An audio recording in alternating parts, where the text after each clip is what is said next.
Okay, well, we're going to get started because I know we're all on a tight schedule and we're here to talk about overwhelm, and time constraints seem to be one of the main reasons why we feel overwhelmed. So let's get started. So welcome. This may seem a little bit strange, but I actually like talking about overwhelm because it's so prevalent today, especially with women. And it's something I'm really passionate about reducing. Because when you're in overwhelm, when you're in that anxiety and that stress and what I like to call mind chaos, you're not your best self, right? Oh, hi, Nikki from the US. Awesome. Yes, please feel free to chat in the chat box. Happy to answer questions in the chat box or see comments in there as well. So feel free to do that. So yeah, as I was saying, when you're in overwhelm, you're not your best self, which means you're not able to show up to work, to your family, or to your life in a way that you really want to, and in a way that's really going to allow you to have a really great impact, which I know is what you want. And it's not going to lead to this feeling of being satisfied or productive or happy or successful, however you define that. And in fact, when we're in overwhelm, it leads to feeling the opposite of that. So I'm assuming you're here today because you're feeling some version of this image, right? You're feeling some version of this image. Maybe it's not laundry, but it's just this feeling of, I just want to make it all go away. And you know, it's time to figure out how to stop that. And we know that when we live in this kind of state, it's not good for any part of our wellness, whether it's physical, emotional, mental, spiritual, or a combination of those. It's not good for your relationships. It's not good for your job or your business. And it's definitely not good for your life in general. So I'm really glad that you decided to come today and learn some strategies on how to stop the overwhelm in your life. And I really acknowledge you for that, because sometimes just taking that first step towards doing something like this can even start you on that journey of reducing the overwhelm in your life and the negative consequences of it. So before I move on to overwhelm, I just want to introduce myself for those of you who don't know me. My name is Vera Ilnitsky, and I help women reduce overwhelm. I help them get clarity on what they want in their life, and help them learn how to feel good about themselves. I've been a certified coach since 2016. And prior to that, and until last year, I worked in corporate as a marketing professional in a variety of different industries and sectors. And about 12 years ago, I was let go from my job. I was going through a divorce and I was feeling like a complete failure, not knowing my purpose and not really knowing my next step. And I worked with a coach who helped me move through my stuckness. And I really experienced that transformational guidance and energy that a coach can provide. Welcome, Liz and Brittany. Thanks for joining today. So today I'm a coach full-time, and my mission is to help women shine their light, because when we are full of light, when we're energized and empowered and confident, that's when we can really give back to the world to the best of our ability. And when we're in overwhelm, as I was saying before, we definitely can't be that version of ourselves. So I'm really glad you're here to take that first step towards shining your own light. So before we move on, I just want to acknowledge that we are in a safe space. We're in a non-judgmental space here of ourselves and of others. So there's no judgment here. We're in a supportive space. We're here to learn, grow, and become better versions of ourselves. So this safe Zoom bubble is where we're in right now. So I'm going to go through a little presentation about overwhelm. Feel free, if you have any questions or comments, to type those in the chat. There will be some time at the end for questions or discussion. So if you have anything, you can just jot it down or just share it in the chat.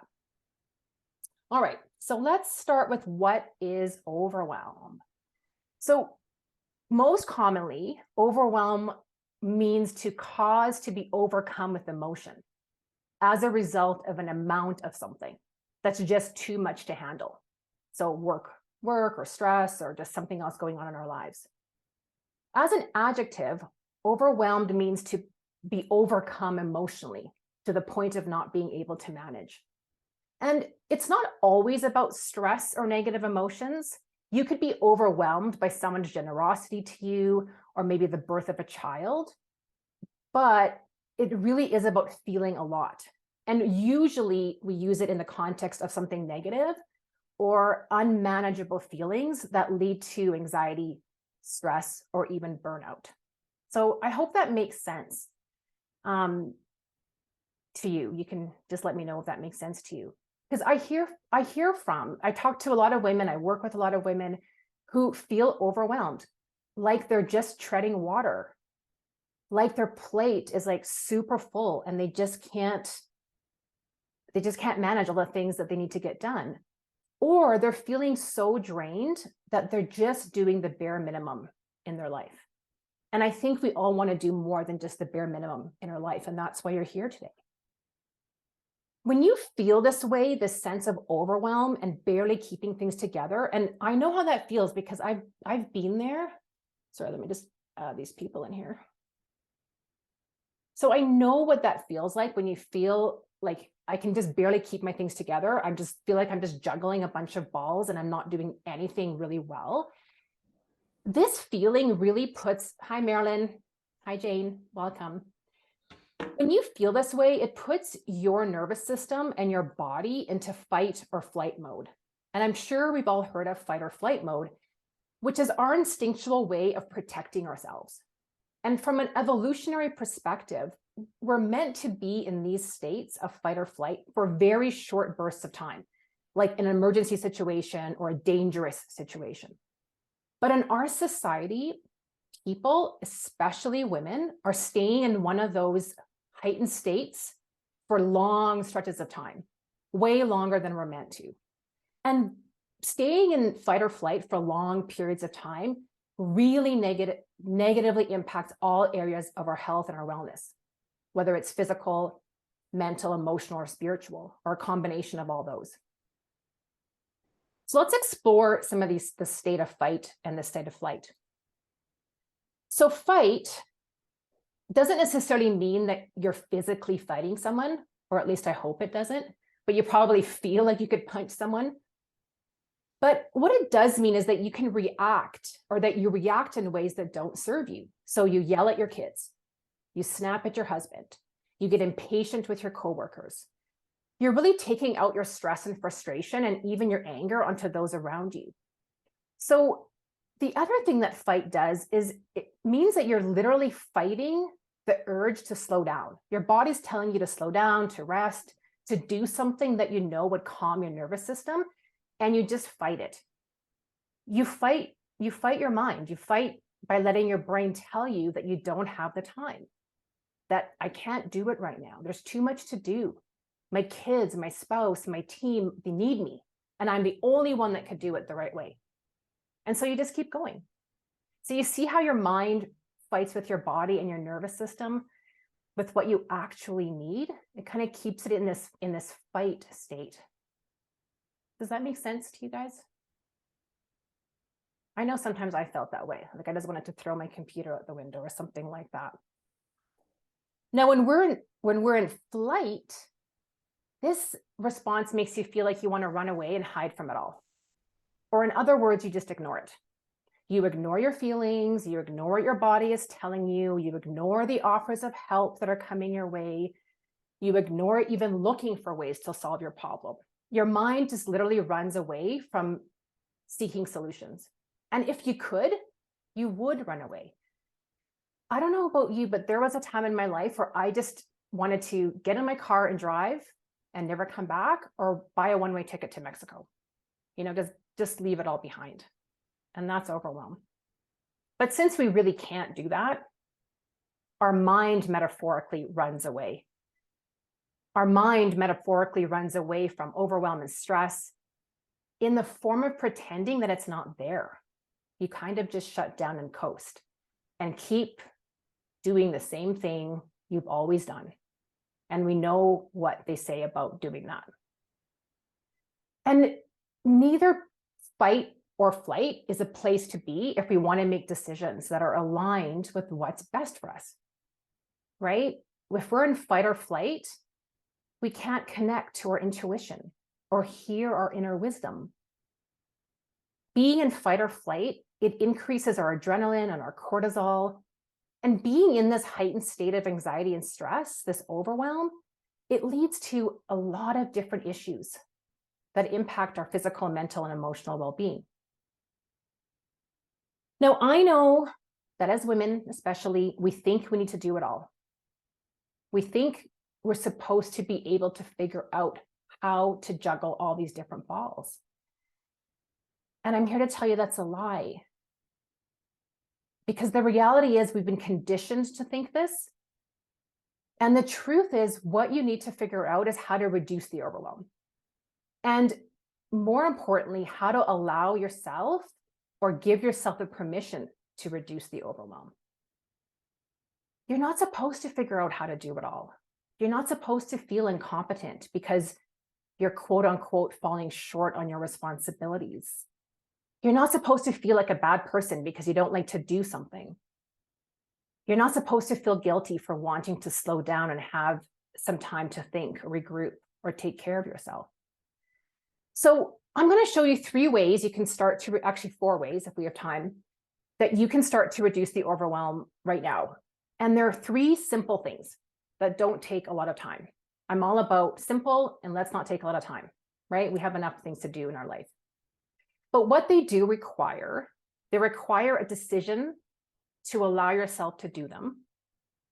They require a daily commitment or a pretty regular commitment. It requires some curiosity and some openness, and it requires grace and self-compassion. So those are sometimes challenging things for us, but nevertheless, this is what I encourage you to lean into. So the first way that I really like to help women reduce overwhelm is to be really intentional about our breathing, even for just 2 minutes. So this may seem super simple, and it is, and that's the whole point. I want people to start shifting their mindset into one that allows you to lean into simplicity. Creating a change in your life can be challenging and really hard for so many reasons. And often we think we need to overhaul everything in our life in order to get to where we want to go, which is why so often we just end up staying where we are, because it feels really daunting and overwhelming to make a change. But that's what keeps us stuck. And this feeling of stuckness can lead to us feeling resentful or like a failure, like we're incompetent, or even like we're just kind of watching life pass us by. But from my experience and from what I see with the women that I work with, and also from their research, there's so much research that exists on making a change. It all starts with just one small, tiny step. In fact, the tinier the step, the more effective. Because once you take that first tiny step, it allows your brain and your mind and your heart and your body to see the possibility and to also experience some success, maybe to even experience a shift, even if it's a tiny shift. And that will keep you going. It will build momentum. And then you can take a bigger step after that. It's like the Chinese proverb that says, a journey of 1,000 miles begins with a single step. And one of the simplest ways to reduce overwhelm is to breathe with focus and with intention. There's a lot of research on this. I just listened to a podcast a while ago, a 2-hour-long podcast on breathing. So yes, I'm nerding out on it a little bit, but I love the topic so much. But breathing calms our central nervous system. And when we're in fight or flight, our nervous system is unregulated. It's dysregulated. It's out of whack. And breathing helps center us. It brings us into the present moment. It slows down our heart rate. And it provides this nourishing and really cleansing oxygen to be drawn into our bodies. When we're overwhelmed, when we're in that heightened state of fight or flight, think about what happens. Our breathing gets really shallow and quick, right? Like think about that. Your heart rate goes up. Your shoulders go up around your ears, which constricts your lung capacity. And then the stress and anxiety and all the thoughts that are running around in your brain just causes, again, your heart to go faster, and just your brain, that chatter just won't slow down. Maybe your stomachs are clenched, our body's just not feeling good. Our whole body tenses up. But focusing on your breath, even for just 2 minutes in a really intentional and focused way, it really allows your body to relax. It allows your heart to slow down. It allows all the mind chatter to kind of filter down, all the thoughts to kind of just slow down and filter. It allows your lungs to expand which again brings in oxygen and brings you down from that heightened state of fight or flight. And our body untenses. And we're able to get into more of a calm, rational, focused, grounded place. And from that place, that's where we can actually think, we can make decisions that make sense, that aren't just reactive decisions. You know how sometimes you make a decision or do something or say something and you're like, why did I do that? That was dumb, like after.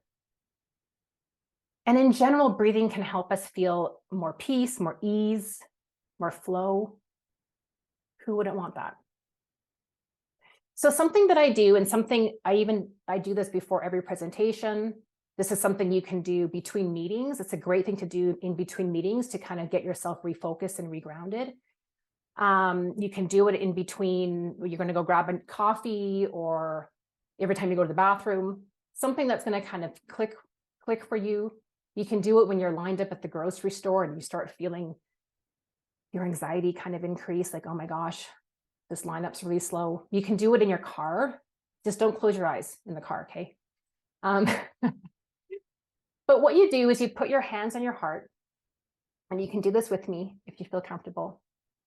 And you just sit still. You close your eyes again, not in the car, but if you want to, you can close your eyes or not. And just take 3 deep breaths, just in through your nose and out through your nose or your mouth, doesn't matter. Just 3 times, one more time. In through your nose and breathe out. And one more time. Breathe in and breathe out. So I don't know, that took about 20 seconds or so. So when you say, I don't have time to breathe, you do. Just a matter of reminding ourselves that we have the time. And that's why I'm saying, like, you can put it, I have clients that put it in their phone, a little reminder. But I like doing it in between meetings. Like one meeting ends, another one begins, and just take those 3 long, slow, deep breaths. Take the time to do that. Even doing that, even through the internet, I can feel that everyone's energy has gone down. So another really good one to do, you can set your timer for 2 minutes, is you breathe in for a count of 5, you hold for a count of 5, you breathe out for 5, and you hold for 5. Whatever 5 means to you. I mean, don't make it super fast, but just where it just feels natural. But just set your timer for 2 minutes and just breathe in for 5, hold for 5, breathe out for 5, and hold for 5. And it's really amazing how in that 2 minutes, you will feel more grounded, and it will definitely get you out of that fight or flight mode. And when you're out of that fight or flight mode, that's when you can decide, okay, what's next now? What's my next step for me right now? What do I need to do right now? You're going to enter your next meeting or your conversation or whatever you need to do next from a place of feeling grounded and centered. So I had a client who started doing this before she took her lunch break. She was working from home, and she was noticing that she went down to meet her husband for lunch, and all she did was complain about her job. Like, she came to me because she hated her job. It was customer service focused.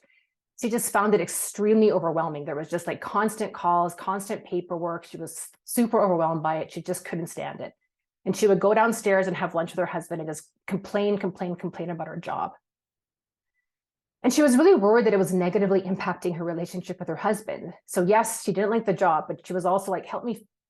I don't want our relationship to be ruined because of this job, because of me complaining about it. So she decided she would try this breathing technique for 2 minutes before she went downstairs for lunch every day. And after 1 week of doing this, and she admitted it felt super weird and awkward for her. She wasn't one for meditation or breathing, but she committed to it. She said she noticed a different mindset when she went downstairs to be with her husband. She felt less emotional. She didn't feel the need to talk about work or complain about work. And instead, she was actually able to ask him questions about his day and have a really interesting conversation with him. And after a few more weeks, this became her new habit. And she told me in a few weeks at a subsequent session that she feels so much more present with her husband now, which is helping her feel more solid in her relationship. Once she started going back to the office, she also kept up this practice. And it just helped her really feel more grounded and centered, even in her job.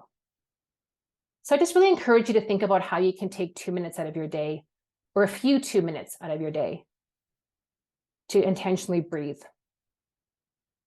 Now, the second thing that I like to teach on is to stop overwhelm, is to take 5 minutes in the morning to get grounded and centered. And I know you'll say, I don't have time in the morning.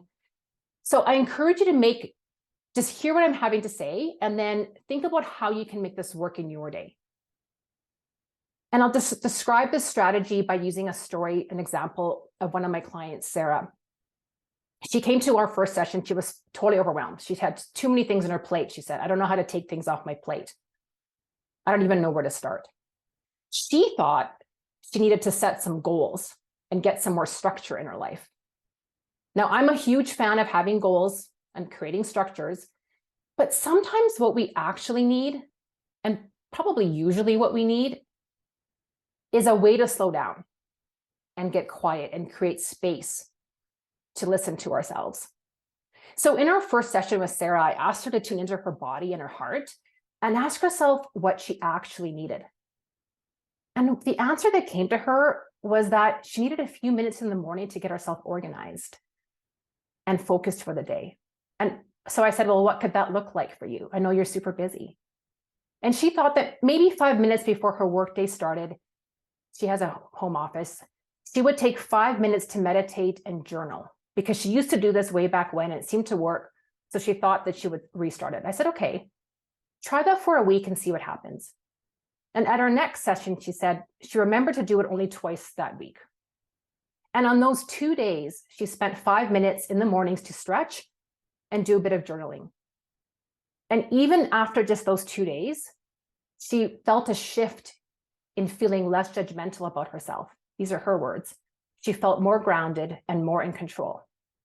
So this shows the power of just 5 minutes, even a few times a week. It's also a great example, what I was talking about before, of giving ourselves some grace and self-compassion, because it takes time to create a new habit, and it doesn't happen overnight or automatically. So she missed 3 days, but she got 2 days, and she saw the benefits of that. So it just goes back to just taking that one small, tiny step I talked about earlier. And sometimes you'll forget or you'll stumble, and that's okay, because you can just get back on the path.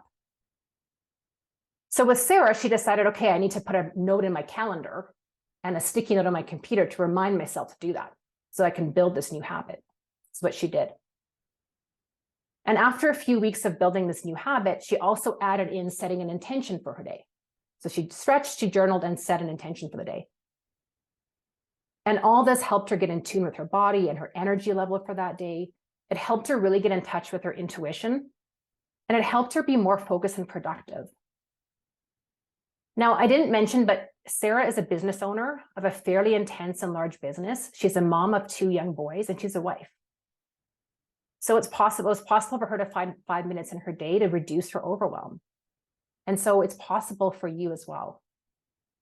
Just start by getting quiet and still and asking yourself how you can find those 5 minutes in your day, and what would be the best possible way to spend those 5 minutes in order to get yourself calm and focused and help you reduce that overwhelm. And it doesn't have to be in the morning. It can be whatever works for you. So these are just strategies that I'm offering as a starting point. An experiment, see what happens. Listen to your intuition. We all have it. We need to listen to it. So number 3, this is a big one. Stop overwhelm by creating a 5-minute transition between your work and your personal time. I know since COVID, we've all been working from home. And since the dawn of these things, right, we're connected 24/7. So this transition works or is true, whether you're working from home or in an office. And I know we all tend to jump from one thing to the next, and we don't take breaks in between. I know that. I know we butt up our meetings. We don't take any buffer time in between. But I want to offer to you that it's really important from an energetic perspective to create these transitions, or this one transition between work and home, to help you so you can close out your workday and give yourself a chance to be 100% in with your personal time, your home time, whether it's with your kids or your spouse or with yourself, with your activities. Because otherwise, everything that happens in your day, all your to-do lists, all your tasks, all your activities, all the conversations you had, all the stuff you need to do tomorrow, it stays in your head. It clutters up your mind. And that's really what overwhelm is. It's just like all this clutter going on in our mind all the time. I mean, how many times have you rushed home or rushed out of your home office to throw together dinner and you snap at your husband along the way or your kids? I know it happens to me too. And then you feel super guilty. And then you start berating yourself. Like, I'm a bad mom or a bad person. I can't believe I snapped at my kids. And that gets you more stressed and more overwhelmed.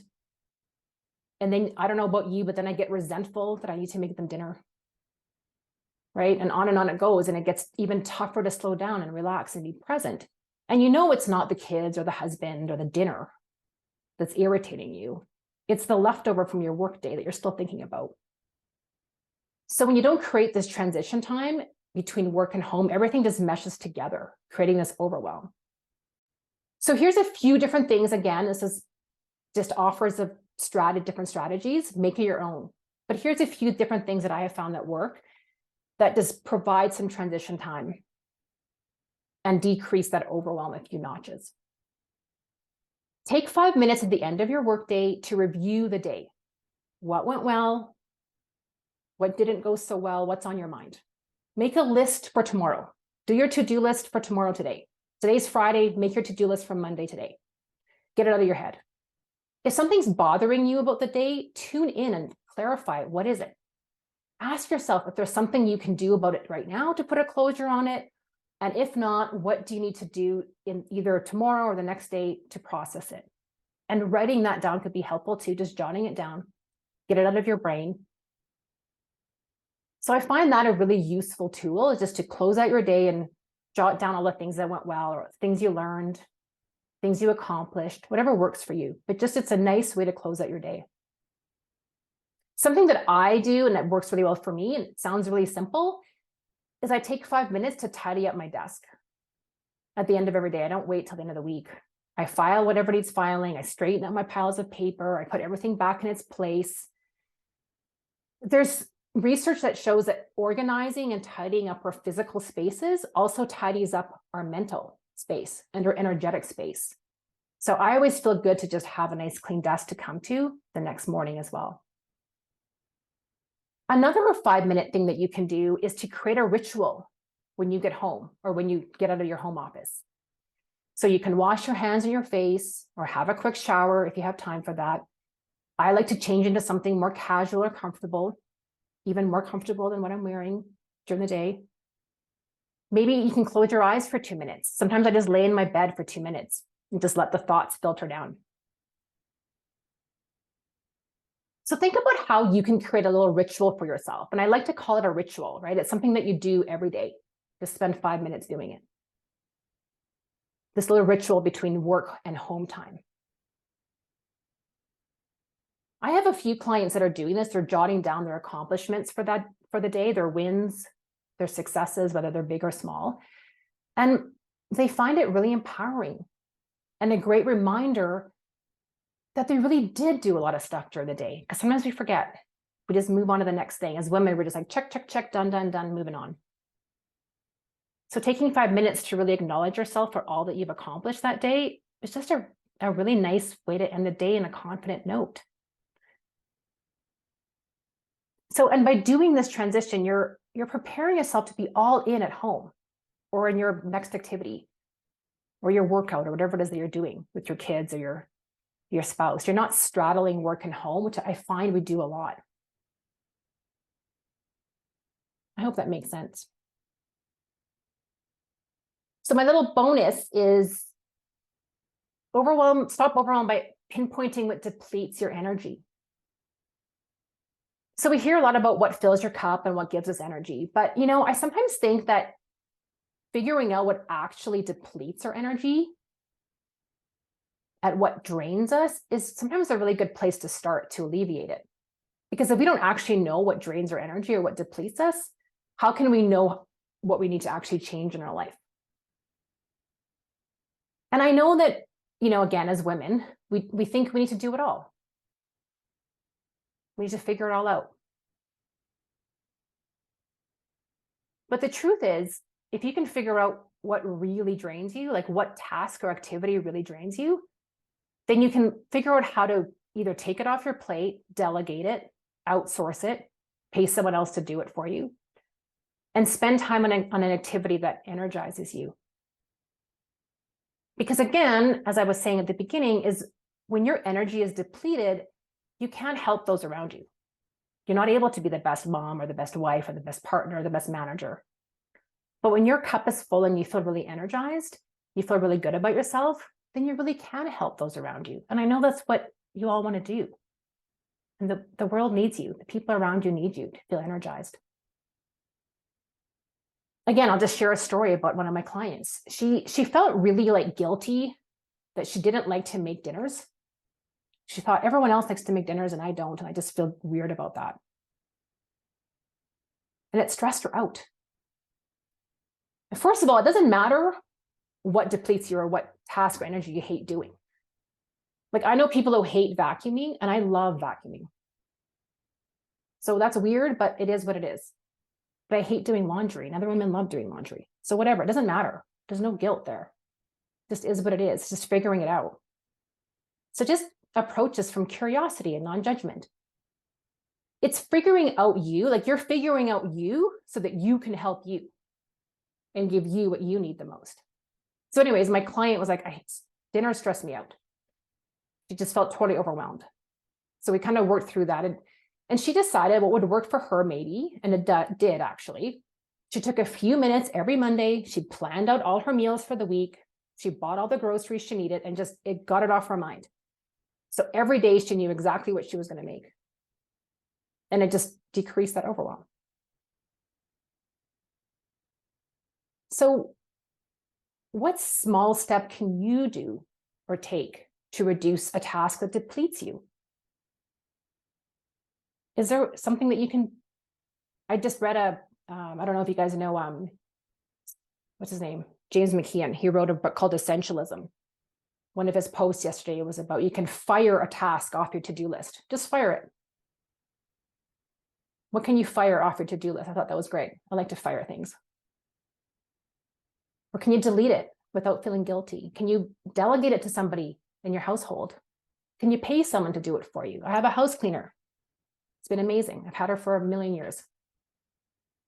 And it's totally worth it. So what can you do to stop some of that overwhelm? And I do have a worksheet that kind of gets you started on pinpointing what zaps your energy. So if you're interested, I can send it to you. It's just a great way to get started on pinpointing those energy zappers for you. So I'm just curious if this resonates with you, if you have any questions, any comments, any takeaways, I don't agree with you, comments. I'll send you the worksheet, Nikki. Jen, you're saying allow yourself to be overwhelmed and reset. What do you mean? I unmuted myself. Sorry, just allow yourself to get mad and angry and yell and then go, okay. And then reset. I have to do that. I have to get mad and then I can reset. And you bring up a good point, Jane, because sometimes we suppress those emotions of anger or resentment. And I don't know if you guys have ever read Susan David. She wrote the book Emotional Agility. I'm just reading it right now. It's amazing. But she talks a lot about that emotions and feelings are information. There's no good or bad emotions. It just is. And so we do need to let ourselves feel those emotions. So if you feel angry, feel angry. Get it out of your system. And then you're right, Jane, do something about it, right? Don't stay in that anger. You like the 5-minute transition, Marilyn? Awesome. Yeah, I like it too. Anything else? Any other comments? Questions? I think I really enjoyed this so far. I like to start doing, okay, identifying the emotion and then kind of picking apart, okay, well, what is it that's making me feel this way, right? So if I'm mad that I'm cooking dinner, am I mad because I don't like cooking? Am I mad because everyone else is sitting around watching TV? Like what is causing the emotion? And not really coming at it from a place of judgment, but just from an objective, okay, one, what is it? Two, why is it? Three, can I do something to change it? Yeah. Yeah. I love that. I love, and that's what I talk a lot about, like approaching this with curiosity.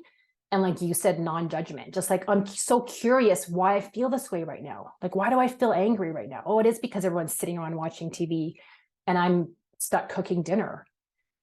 But as soon as you kind of look at it and kind of just face it head on, like instead of just saying, I'm so mad and start yelling at your kids, you're like, okay, I am feeling a bit resentful if they're just sitting around, right? Quote unquote, doing nothing and not helping, right? It brings you down to like, okay, what can I do about this next, right? Do I delegate? And not delegate in a way of like, I'm yelling at them to like, help me, like, you better help me, right? Or how come no one ever helps me, right? I'm not your maid, like those types of things that we all say. So I really, really love that. That's really insightful. I love that. And it is a practice to identify our emotions and to be non-judgmental about them and to not react. Like that's a practice, right? It's that awareness and that response that takes practice. And so the more aware and the more that we can do it, the better we get at it with any emotion. So thanks for sharing that. That's really great. Oh, Krista, yeah, you do a great job of delegating at work, but not at home. That's so interesting, right? Like that we can be good managers and good delegators at work for some reason, but not with our kids or our family. So that's a good insight. Yeah, how can you involve? And do you think it's because you think you need to do it all at home? Yeah, I think so. Yeah. Sometimes maybe it's that mentality of, "Oh, I can just get it done. I just know what needs to get done," versus giving responsibility. Yeah. Yeah. It's kind of a conditioned thing for us. Like we can do it. We should do it. We're the mom. Yep. And being okay with it if it's not done to our liking. Aha. I know. That's one that I struggle with a lot. That at least it got done. Maybe not the way that I wanted it to get done, but that's okay. Yeah, it's nice to just let that go. Just let it go if we can. That's a practice as well. Letting go expectations and how we think things need to be done is also a practice. But it's such a great insight. Anything else?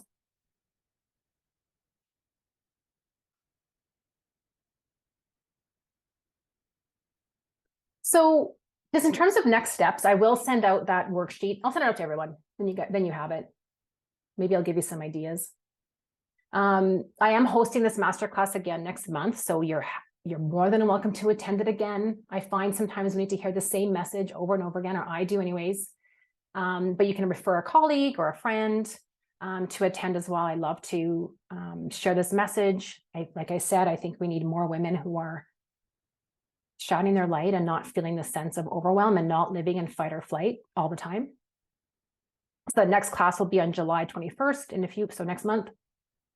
For those of you in the Calgary area, I know there's a few of you, I am hosting an in-person workshop next Wednesday. It's going to be a mid-year reset. So we're going to have some time to pause and reflect and reset for the next 6 months. I'd love for you to connect with me on LinkedIn if we're not already connected. I love growing my network of professional women and just staying connected and supporting and also learning from the women in my network as well. So please connect with me if we're not already connected. I have a podcast. I invite you to subscribe to that. It's called Practical Wisdom from a Life Coach. So I'm a big believer in surrounding ourselves with content that is inspirational and motivational or educational or lighthearted. So turn off the news and listen to some good podcasts or some good audiobooks. I'm currently reading Susan David's Emotional Agility. It's all about this. It's really interesting. So I do recommend that book. I also recommend Tiny Habits by BJ Fogg. It's one of my favorite books. I talk about him all the time. He's a behavioral scientist, and he teaches people how to create habits, healthy habits, which is really what it's all about. So he talks about obviously the tiny steps. And then I work with women one-on-one. So if you're looking for some personalized coaching on how you can reduce overwhelm in your life, how you can get clarity on what's important to you and create action steps to get there, I have a 6-week one-on-one coaching container, and I'd love for you to book a call with me to learn more. It's a no obligation call. I'd love to meet you and find out how I can help you and support you. So other than that, look at that. We're done early. So that's great. Any last minute questions or comments before you get back to your, hopefully feeling a little bit more calm into the rest of your day and your weekend?